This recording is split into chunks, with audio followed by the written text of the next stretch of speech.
아름다운 곡선 사이클로이드에 대해서 소개드리겠습니다. 잘 들어주시면 감사하겠습니다.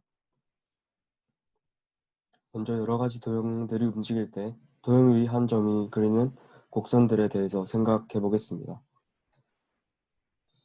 정삼각형의 경우 다음과 같은 형태의 곡선이 나타나게 됩니다.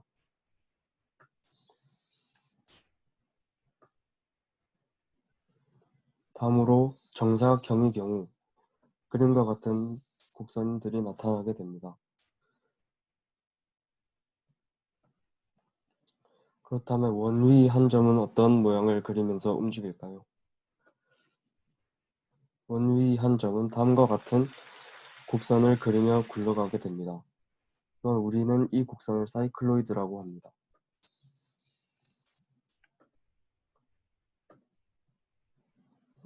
네, 사이클로이드에 관한 짧은 영상 한번 보시고 이어서 설명드리겠습니다.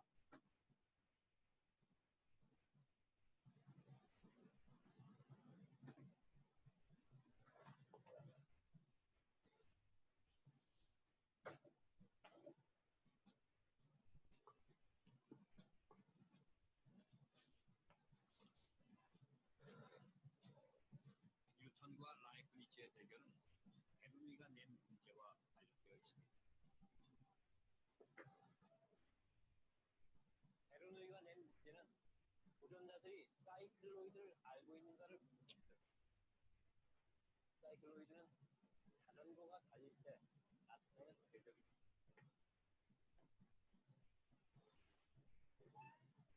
자전거 바퀴의 한 지점을 정합니다.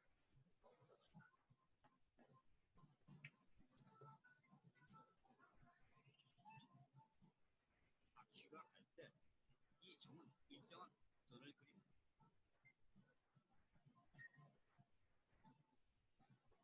이 곡선을 사이클로이드라고 합니다.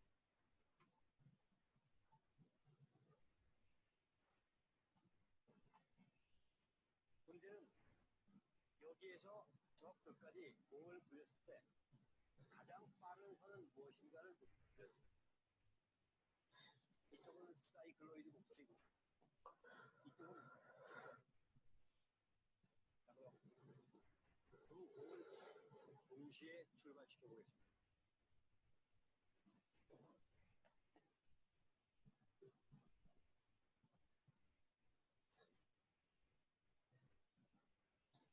직선보다는 사이클로이드 곡선이 더 빠르죠.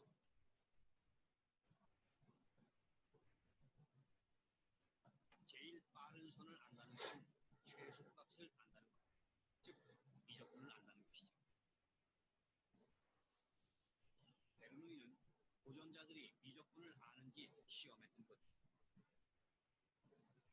이 당시 학자들의 관심은 움직임의 세계가 있습니다. 직선보다 더 빠른 선을 알고 있다는 걸 봐서 이미 놀라운 결과가 있었다가 이 성과에 기여한 첫 번째 당대 가장 뛰어난 학자였습니다.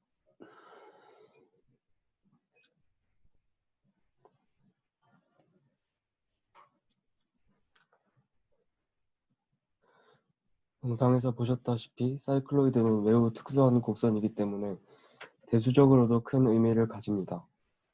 사이클로이드에 대해 더 깊게 이해하기 위해서 사이클로이드의 방정식에 대해서 생각을 해보겠습니다.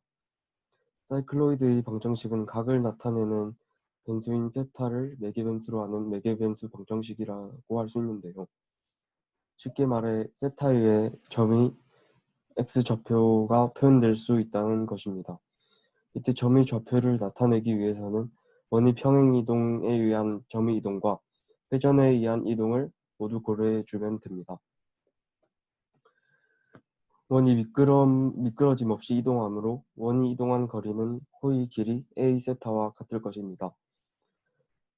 그리고 이러한 직각삼각형을 생각해주면 점이 회전에 의해 a 사인 세타만큼 덜 이동했음을 알 수 있으므로 x좌표는 다음과 같이 나타낼 수 있습니다. y좌표도 같은 방법으로 구해주면 다음과 같습니다. 또한 사이클로이드의 방정식을 구했다면 사이클로이드 길이와 곡선이 이루는 면적에 대해서도 생각해 볼 수 있습니다. 인적분을 사용해 구해보면 다음과 같은 결과를 얻을 수 있습니다. 사이클로이드는 물리적인 특성 또한 가지고 있습니다.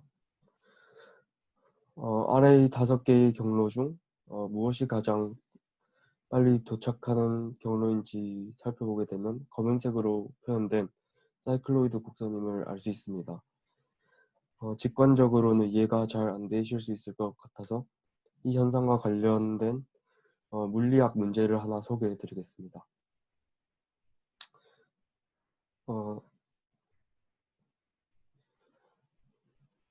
충분히 읽어보셨나요? 네.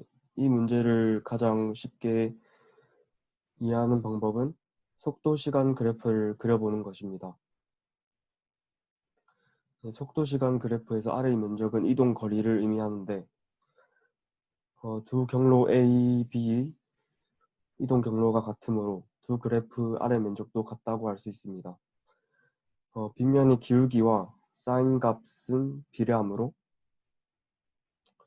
또한 사인 값과 가속도는 비례하므로 각각의 그래프 개형 A, B를 생각해 줄 수 있고 동시에 도착했다는 조건이 있으므로 A의 초기 속도가 B 초기 속도보다 빨라야 함을 알 수 있습니다.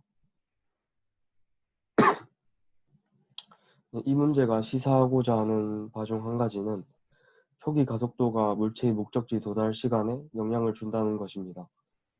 문제를 조금 바꾸어서 생각해보면 두 물체가 다른 빗면에서 동시에 출발했을 때에는 초기 속도가 클수록, 즉 빗면의 초기 기울기가 더 가파를수록 더 빨리 목적지에 도달할 수 있다는 것입니다. 이러한 결론을 우리가 사이클로이드 현상에 대해서 생각해보면 충분히 이해가 되실 것 같습니다. 최단 강화선이라는 곡선의 특징은 생활 속에서도 많이 이용됩니다. 첫 번째로 한국의 선조들은 빗물을 빨리 내려보내 건물의 부식을 방지하기 위해서 사이클로이드의 기와를 만들었습니다.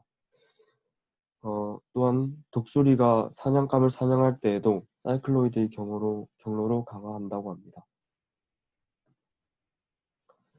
네, 사이클로이드는 최단 강화 곡선이라는 특징 외에도 등시성이라는 성질을 가지고 있습니다.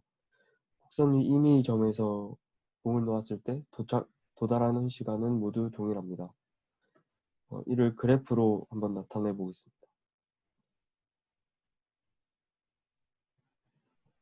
네, 거리 시간 그래프입니다. 네, 이 그림은 진자운동의 등시성을 나타내는 것인데 사이클로이드의 등시성과도 관련이 있으니 봐주시면 되겠습니다. 다음으로는 여러 가지 사이클로이드들에 대해서 설명드리겠습니다. 그 전에 질문을 하나 드려보겠습니다. 달의 운동을 태양에 대해 정지한 관측자가 관찰하면 달의 궤적은 어떤 모양으로 생길까요? 라는 질문입니다. 네, 원점을 태양의 위치라고 가정하고 외접하는 원의 중심을 지구의 위치라고 가정하겠습니다. 따라서 작은 원의 둘레는 달의 공전 궤도가 되고 따라서 이 외접하는 원 위의 한 점은 달의 위치라고 생각을 할 수 있습니다. 따라서 다음과 같은 형태의 곡선이 그려지게 되는데 이 곡선은 에피사이클로이드라고 합니다. 에피사이클로이드는 피치 원이 외부에 접하는 원이 움직이면서 원 위 한 점이 그리는 곡선입니다. 그리고 이렇게 피치원과 외접원이 반지름 비에 따라서 다양한 형태로 나타나게 됩니다. 반대로 이렇게 피치원 내부에 접하는 원이 움직일 때 원점이 그리는 곡선을 원 위 한 점이 그리는 곡선을 하이퍼사이클로이드라고 합니다. 하이퍼사이클로이드도 이렇게 피치온과 내접원의 반지름의 길이 비에 따라서 다양한 형태로 나타나게 됩니다. 앞서 사이클로이드의 활용에 대해서 설명을 드렸는데요.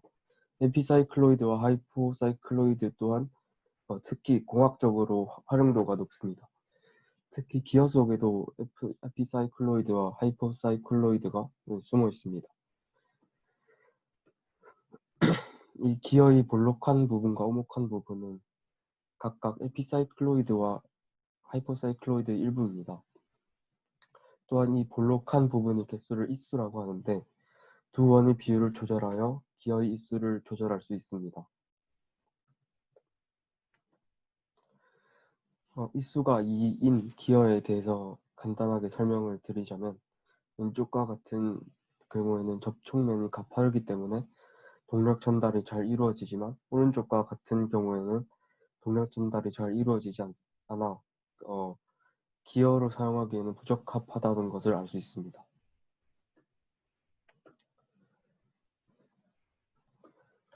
따라서 동력 전달을 원활하기 위해서 이처럼 모형을 변형하는 과정이 필수라고 할 수 있습니다. 이 그림은 힘 전달을 할 수 없는 곡선을 빼고 그린 치형입니다. 보시다시피 바깥에 외접하는 창성원을 크게 하면 여러 이점이 있고 실제로 기어를 제작할 때에는 이렇게 여러 요소들을 고려하게 됩니다. 기어의 방정식은 보시다시피 하이포사이클로이드의 방정식과 에피사이클로이드의 방정식을 기반으로 해서 구할 수 있습니다. 이렇게 아름다운 곡선 사이클로이드는 수학적인 가치뿐만 아니라 생활 속에서도 다양하게 활용되고 있어 매우 유용한 수학적 대상이라는 점을 알려드리면서 발표 마치도록 하겠습니다.